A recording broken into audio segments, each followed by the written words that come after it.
नमस्कार, news nation digital के हमारे इस खास एपिसोड खबरें दुनिया की में आपका स्वागत है। मैं हूं सुमित कुमार दुबे। डोनाल्ड ट्रंप के दोबारा अमेरिकी राष्ट्रपति बनने के बाद अमेरिकी फौज ने दुनिया के किसी भी हिस्से में पहला बड़ा हमला किया है और वो हमला हुआ है यमन के उन हूती लड़ाकों के ठिकानों पर जो पिछले कई महीनों से लाल सागर में अपना झंडा बुलंद किए हुए थे। इस हमले में क्या हुआ, ये बात हम आपको बाद में बताएंगे, लेकिन बड़ा सवाल यह है कि डोनाल्ड ट्रंप दुनिया में जंग रोकने के नारे के साथ सत्ता में आए, लेकिन अचानक उन्होंने मिडिल ईस्ट का तापमान हूतियों पर हमला करके क्यों बढ़ा दिया, और वो भी एक ऐसे वक्त में जब हूती बागियों ने लाल सागर में इजरायल या उसके दोस्त देशों से जुड़े मालवाहक जहाज़ों पर हमले लगभग बंद कर दिए थे। तो इसका जवाब है ईरान। दरअसल अमेरिका हूतियों पर हमला करके ईरान को संदेश देना चाहता है कि वो झुक जाए और अमेरिका के साथ एक ऐसी डील कर ले जिसमें ट्रंप की जय जयकार हो जाए। अपने इस वीडियो में हम आपको हूतियों पर अमेरिकी हमले के ईरान एंगल के बारे में विस्तार से बताएंगे, लेकिन पहले उन हमलों के बारे में जानकारी देते हैं जो अभी तक हमारे सामने आई है। हूती बागी यमन के एक बड़े हिस्से पर अपनी सत्ता चलाते हैं। इन्हें ट्रेनिंग, असला और गोला बारूद सब कुछ ईरान से मिलता है। गाजा में युद्ध विराम के बाद हूतियों ने लाल सागर में हमले रोक दिए थे, लेकिन ट्रंप के आदेश के बाद यमन में इन बागियों को निशाना बनाकर अमेरिका ने हवाई हमले किए, जिसमें कम से कम 53 लोगों की मौत की खबर है और 100 लोगों के घायल होने की जानकारी है।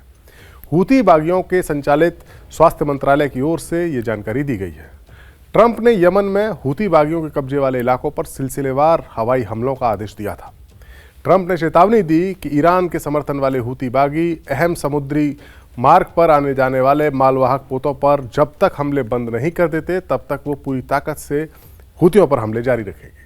ट्रंप ने सोशल मीडिया पर लिखा, एक पोस्ट किया और लिखा कि हमारे बहादुर सैनिक अमेरिकी जलमार्गों, वायु और नौसेना संपत्तियों की रक्षा करने, सी रूट की स्वतंत्रता को बहाल करने के लिए आतंकवादियों के ठिकानों, उनके आकाओं और मिसाइल रक्षा तंत्र पर हवाई हमले कर रहे हैं। उन्होंने कहा कि कोई भी आतंकी ताकत अमेरिका के वाणिज्यिक और नेवल शिप्स को दुनिया के जलमार्गों पर आज़ाद तरीके से आने जाने से नहीं रोक पाएगी। हूतियों के नेता अब्दुल मलिक अल हूती ने भी चेतावनी दी है। इस हमले के बाद उन्होंने कहा है कि हम तनाव बढ़ाए जाने का जवाब तनाव बढ़ा कर देंगे। अल हूती ने कहा कि हम अमेरिकी दुश्मन को हमलों, मिसाइल हमलों से और उसके विमान वाहक पोतों, उसके युद्धपोतों को निशाना बनाकर इसका जवाब देंगे।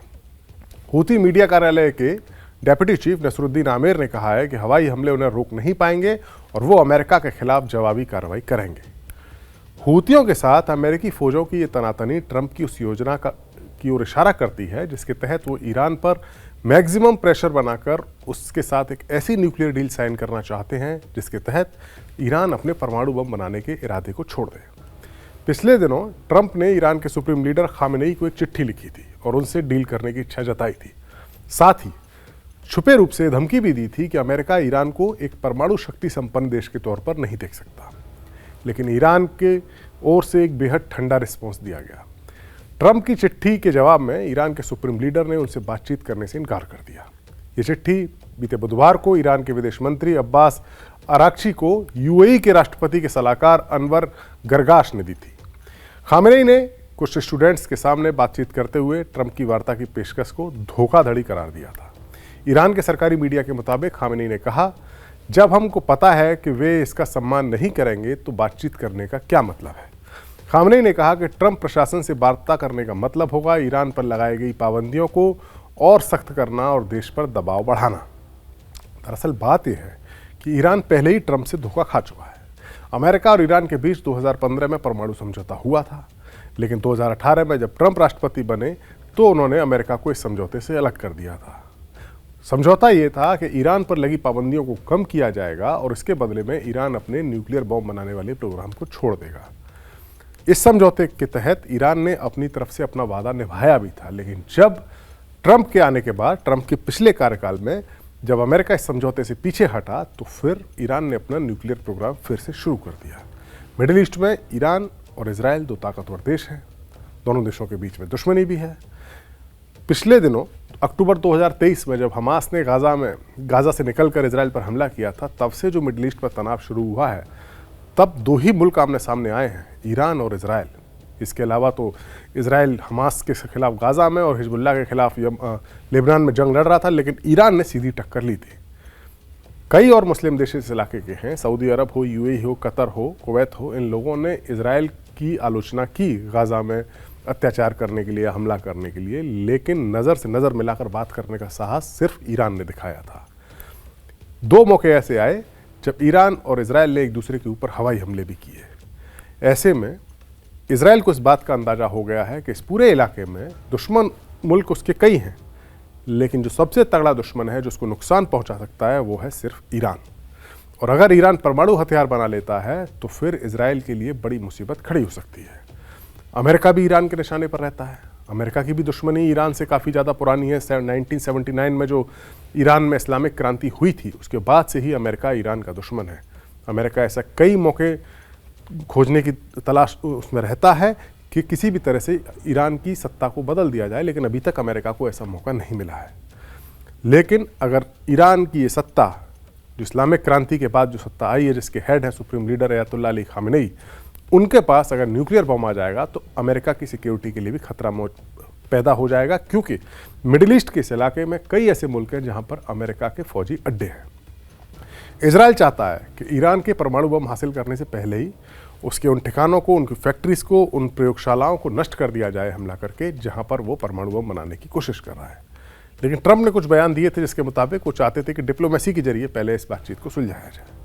लेकिन एक अहम बात यह है, जब ईरान ने अमेरिका के साथ 2015 में समझौता किया था, तब में और अब में 10 साल के बाद एक अंतर ही आया है कि ईरान अब परमाणु बम बनाने के ज़्यादा करीब आ चुका है।